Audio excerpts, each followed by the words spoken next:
C'est la décision d'abord parce que tout va terminer, c'est lui qui va régner, et puis parce qu'on croit en lui, on va régner avec lui. Et on peut, comme le Paul dit, si nous souffrons avec lui, nous régnerons aussi avec lui.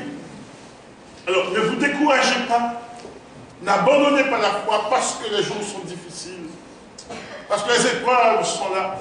N'oubliez pas quand Jean a commencé à dire que moi, Jean, votre frère, et qui n'est pas avec vous à la tribulation, au royaume et à la persévérance en Jésus-Christ. Écoutez, quand on est chrétien, on se rencontre quelque part qu'on le veut.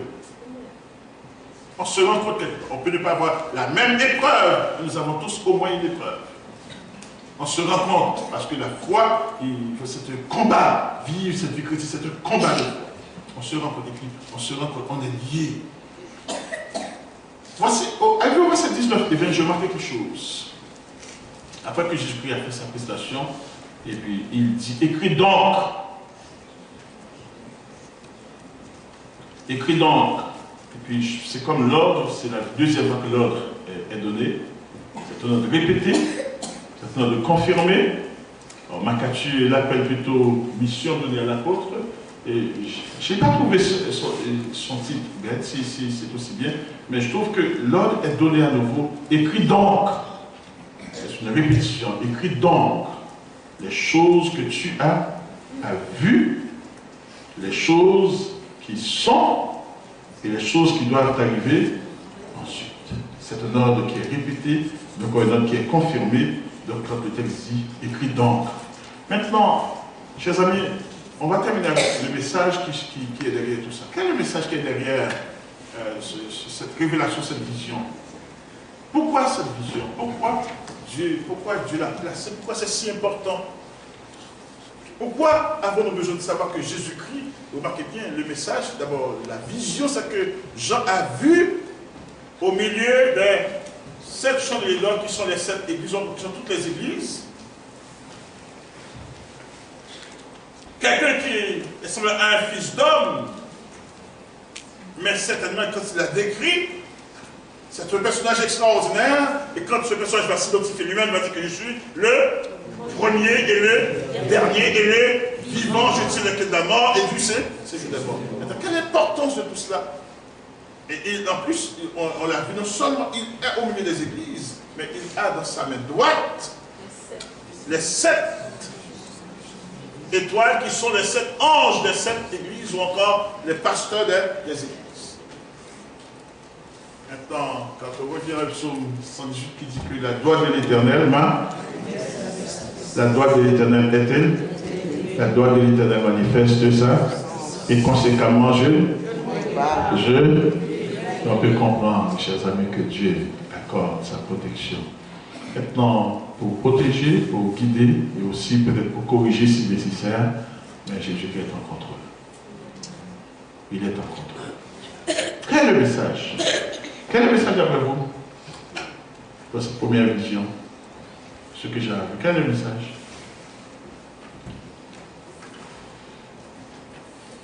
La vision est claire. Les 2 mystères sont expliqués au verset 19. Il dit que les 7 chandeliers, ce sont les 7 églises. Les 7 étoiles sont les 7 anges des 7 églises. Alors, quel est le message d'après vous?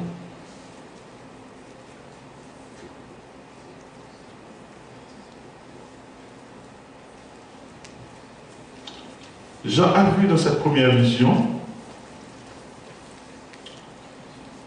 le divin ressuscité. C'est ce Jésus qui régnera. C'est ce Jésus qui nous accueillera.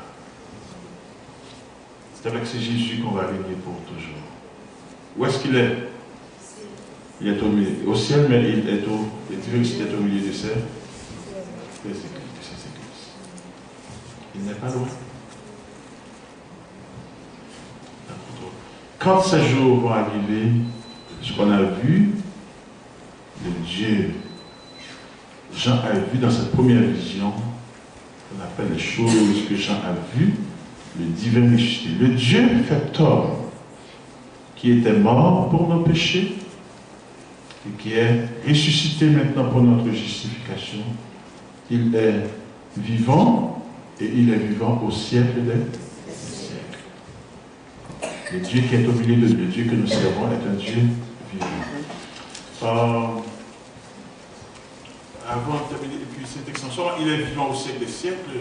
Je vais dire qu'il tient les clés de la mort et du séjour. Donc il a la mesure de la mort et du séjour des morts. Et Christ ressuscité qui est au milieu de son Église et qui tient les pasteurs dans sa main droite, et il est en contrôle. Et puis d'ailleurs, n'oublie pas, le dernier lieu qui sera depuis, c'est qui? C'est la mort. Mais il a déjà là la mesure de la mort. Le séjour de mort, c'est celui qui garde et tous les gens et qui pensent avoir les doigts sur tout le monde pour ne pas laisser aller au ciel. Jésus aussi à eux, il a le contrôle. N'est-ce pas rassurant pour ceux qui croient en Dieu? C'est rassurant de croire en Dieu. C'est rassurant de marcher avec Dieu. Et ce Jésus qu'on nous a présenté, frères et sœurs, ce n'est pas une image, ce n'est pas même pas une prophétie, c'est la réalité. C'est pour ça que, avant de nous montrer les choses qui vont arriver dans la suite des temps, on nous montre d'abord celui qui est en contrôle, qui dirige toutes choses, celui qui régnera pour toute l'éternité, c'est Jésus. C'est Jésus. Parce qu'il a vaincu la mort, il a vaincu le séjour des morts, il règne éternellement et à jamais. Donc tout ce qu'on voit, seront mis sous ses pieds. Tout ce qu'on entend, tout ce qu'on voit ici, tout cela mis sous ses pieds. Alors, c'est ce Jésus qu'on a. Et dans le message ici, il est vivant au siècle des siècles. Et puis il tient dans sa main. Quand j'ai pensé, le Seigneur tient les pasteurs. Il est au milieu de toutes les églises, il est au milieu de son église, de manière générale. Et il tient les pasteurs dans sa main. A-t-on besoin de corriger à sa place? S'il tient les pasteurs, les anges de cette église, de ces églises dans sa main droite, je dis, droite de l'Éternel, quand il manifeste sa puissance, c'est pour protection, c'est pour diriger, et aussi c'est pour corriger. Et c'est mieux qu'il corrige, on dit que n'importe qui d'autre corrige. A-t-on besoin de le remplacer? Ce matin, j'ai entendu un message avec Dr. Cole dans Back to the Bible. Moi, c'est quelque chose, nous songeons cette émission, Back to the Bible. Et puis, il prêchait sur David. Il dit que, savez-vous pourquoi David est un homme si honorable? Et puis, il cherchait les raisons pour lesquelles David est un homme si honorable. Et c'est vrai, et c'était dans le message de... Non, c'est dans le cours, on a fait quand Dieu, et ce que Dieu appelait lui-même mon serviteur, la personne qui revenait le plus souvent, qui a eu ce titre, à n'en plus fini, c'était Dieu prenait plaisir à dire, et dit à mon serviteur David. Mon serviteur David, mon serviteur. Puis la personne pour qui ce titre revenait si souvent, c'est David. Maintenant, le Dr. Cole dit, savez-vous pourquoi David a été un homme si honorable devant Dieu? C'est parce que David avait, puis j'étais surpris, et c'est parce que David avait un grand respect pour loin de l'Éternel. Et puis il traitait la question, le nombre de fois que David a eu l'occasion de tuer Saül, pas que Saül n'était pas un homme droit. Saül a attenté à sa vie à plusieurs reprises, mais lui-même, il n'avait pas voulu mettre la main sur, parce que cet homme, malgré ses faiblesses, écoutez, c'est l'affaire de Dieu avec lui, il était un roi de l'Éternel. Il arrivait au pied de David, et puis il dit, écoutez, au pied de Saül, il a coupé un bout de son manteau, en tremblant. Il a plus tard dit, il faut dire au général que tu ne fais pas ton travail, tu ne protèges pas ton maître. Il dit, et à ce moment-là, Saül n'avait pas d'autre choix que de bénir. Saül dit à David, David, tu es plus juste que moi. Dieu te bénira. Effectivement, Saül connaîtra un sort terrible et David continue à grandir devant le Seigneur. Il dit, la première raison pour laquelle David était un homme si honorable, c'est parce qu'il avait un grand respect au loin. Avons-nous ce respect pour Dieu d'abord et pour tout ce qui est à lui.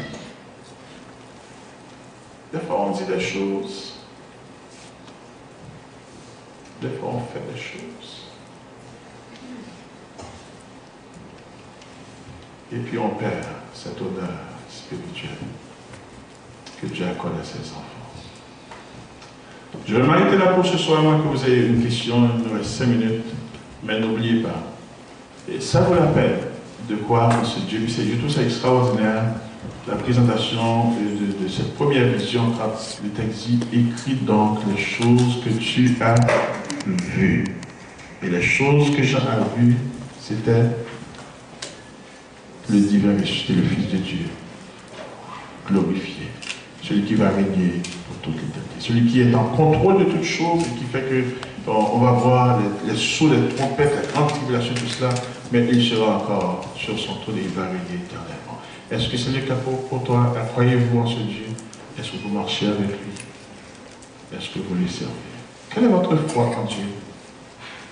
Quel est votre attachement? Quelle est votre obéissance à l'Évangile? Et dans la déclaration de Christ, quand Jésus-Christ a dit « Je suis le premier et le dernier et le... » Et puis, il résume l'Évangile, le fait que Dieu s'était fait chair dans la personne de son Fils pour mourir pour nous. Il était mort, il est ressuscité, et voici maintenant, il domine sur toutes choses, il domine sur toutes choses, et c'est ce Dieu qui est notre Dieu, éternellement et à jamais. Êtes-vous fiers de lui servir? Comprenez-vous l'importance d'appartenir à Dieu? Et c'est pourquoi, frère, votre éternité est assurée, votre avenir aussi. Oui. Une question. Vas-y. Allez au micro.